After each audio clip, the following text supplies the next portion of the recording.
A wise man once said, "Time is the fire in which we burn." Well, as 2025 fades to ashes, we look back on the stories that affected Star Trek in the year that was. This is Triple N Timeline 2025. January 5th. Kelvin Uhura actress Zoe Saldana wins the Golden Globe Award for Best Female Actor in a Supporting Role in Any Motion Picture for her role in the Spanish-speaking French-produced film Emilia Perez. Saldana's Golden Globe win makes her the leading candidate for the equivalent category at the Academy Awards ceremony in March. We'll see how that turns out as the year progresses. January 27th. Kelvin Timeline mastermind J.J. Abrams and his production company Bad Robot are selected to produce an animated musical adaptation of the 1990 children's book Oh, the Places You'll Go, the last book written by legendary children's author Dr. Seuss before his death in 1991. The film will be distributed by Warner Brothers, who has a long-term production deal with Bad Robot. The film, which will be co-directed by Wicked director John M. Chu, will be released in 2028. February 5th. Garrick actor Andrew Robinson is cast in Spider Noir, an upcoming series based on a version of the Marvel Comics character Spider-Man, to be portrayed in the series by Nicolas Cage, who worked as a private eye in 1930s New York. As of this recording, there is no word on the identity of Robinson's character or its function in the series' narrative.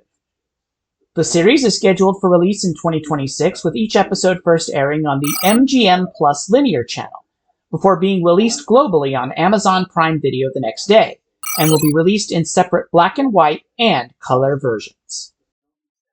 February 12th. Heathside Trading, under their Master Replicas brand, announces that they have secured the license to produce 4.5-inch action figures based on the 2017 to present Star Trek Universe branch of the franchise. The Nacelle Company has a similar deal for all Star Trek productions released prior to the cancellation of Star Trek Enterprise in 2005. Of interest to fans of the animated series Star Trek Prodigy is Heathside's promise to pick up right where previous Prodigy toy manufacturer Playmates Toys left off, by declaring that Rock Talk will be the first character from that series to be made into an action figure under their watch. March 2nd. On the heels of her Golden Globes win back in January, Zoe Saldana wins the Best Supporting Actress Academy Award for Emilia Perez. With her Oscar win, Saldana joins such former Star Trek alumni as F. Murray Abraham and Michelle Yeoh as Oscar winners. March 4th. Gene Winfield, a noted automotive customizer, passes away at the age of 97. Winfield designed the Class F shuttlecraft first seen in the first season original series episode The Galileo 7, and the Jupiter 8 automobile seen in the later second season episode Bread and Circuses. March 11th. Clive Revill, the actor who portrayed Sir Guy of Gisborne in the fourth season Next Generation episode Cupid, passes away at the age of 95.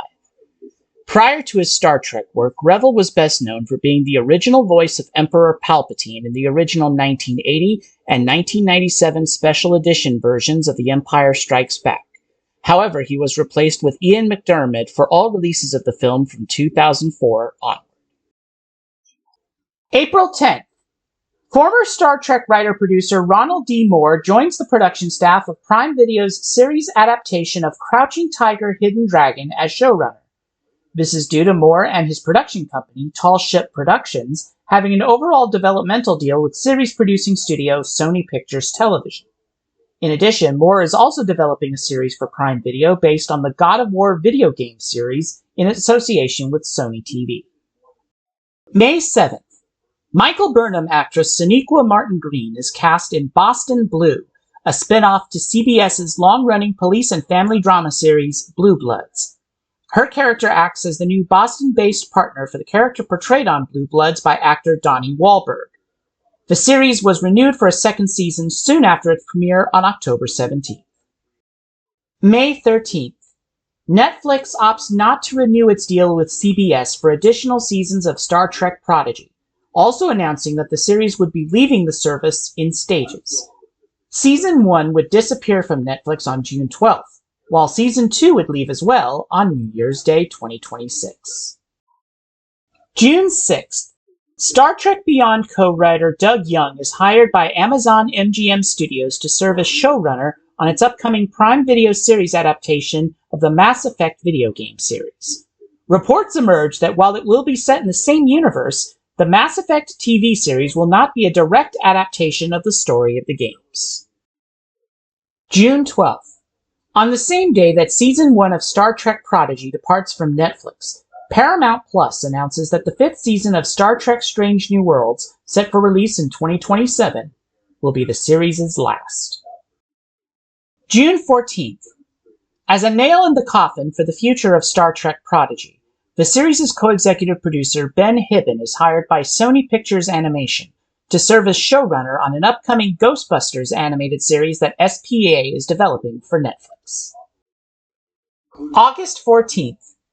As a further insult to injury for the series' fans, word comes that Star Trek Prodigy's Supernova will be delisted from digital storefronts at the end of September due to the expiration of a licensing deal between publisher Outright Games and CBS for Outright to publish the game. Reassurances are made that any physical copies or digital purchases made prior to the cutoff date will continue to work as normal following the delisting. August 16th. Ronald R. Rondell, stunt coordinator on the motion picture Star Trek First Contact, passes away at the age of 88. He also appeared on screen in the film as the henchman of Nicky the Nose during the film's Dixon Hill holodeck sequence. Among other projects, Rondell is perhaps best known as the Man on Fire on the cover of the 1975 Pink Floyd album Wish You Were Here. August 17th. Episode writer Mike McMahon and episode director Megan Lloyd are presented the Hugo Award for Best Dramatic Presentation Short Form, awarded for all productions running less than 90 minutes, for the series finale episode of Star Trek Lower Decks, The New Next Generation. It is the first time since All Good Things, the series finale episode of Next Generation in 1995, that any Star Trek production wins any version of the Best Dramatic Presentation Hugo. The IDW publishing story Star Trek Lower Decks Warp Your Own Way also wins the Hugo for Best Graphic Novel or Comic, presented to issue artist Chris Finoglio and issue writer Ryan North. September 8th. CBS Studios announces a series of initiatives designed to celebrate the 60th anniversary of Star Trek. Among these are the immediate releases of 2 new and unusual Star Trek series, the audio drama podcast Star Trek Con, and the preschool animated short series Star Trek Scouts. Con is released on all podcasting platforms and the official Star Trek YouTube channel, while Scouts is released on the official YouTube channel for the Nickelodeon preschool animated series Blaze and the Munster Machines. You can find links to both the Con and Scouts playlists in the description. September 10th. Kelvin Scotty's Simon Pegg is cast as Arthur Weasley in the groundbreaking full-cast audiobook adaptations of the Harry Potter book series. His first appearance would be in the full-cast audio edition of Harry Potter and the Chamber of Secrets, which was released exclusively on Audible on December 16th. Pegg had previously voiced a character in the 2023 video game Hogwarts Legacy, specifically Phineas Nigellus Black, headmaster of Hogwarts School at the time the game's events take place. October 11th. Stephen Colbert, host of CBS's soon-to-end late-night talk show The Late Show, is cast as the voice of the digital dean of students on the upcoming Star Trek Starfleet Academy. The announcement was made in a videotaped message by Colbert shown during the Star Trek Universe panel at New York Comic-Con. November 1st. Original series episode director Ralph Senensky passes away at the age of 102. A full list of the episodes he directed can be found at the link in the pinned comment below. Senensky was the last surviving episode director from the original series. November 3rd. Soap opera actress Deidre Hall is announced to appear in an upcoming as-yet-unknown Star Trek production, assumed to be either the last season of Strange New Worlds or the second season of Starfleet Academy. Hall, best known as therapist Dr. Marlena Evans on Days of Our Lives since 1976, will, coincidentally, portray a therapist on Star Trek. November 14th. Writing, producing, directing duo Jonathan Goldstein and John Francis Daly, known for their work on films like Dungeons & Dragons, Honor Among Thieves, and Cloudy with a Chance of Meatballs 2, are signed by Paramount to write, produce, and possibly direct an upcoming Star Trek motion picture. The Goldstein-Daly project is said to be completely independent of any previous Star Trek TV series, film, or film development attempt. November 17th, CBS announces the Star Trek cast members who will ride on the Star Trek 60th anniversary float in the Tournament of Roses parade on New Year's Day. George Takei, Sulu from the original series, Rebecca Romaine, Una from Strange New Worlds, Tig Notaro, Reno from Discovery and Starfleet Academy, and Karim Diane, Jaden Cragg from Starfleet Academy. November 18th. After a year of bad news, finally comes some good news for the dearly departed Star Trek prodigy in the form of 2 nominations for the 4th annual Children's and Family Emmy Awards ceremony in March.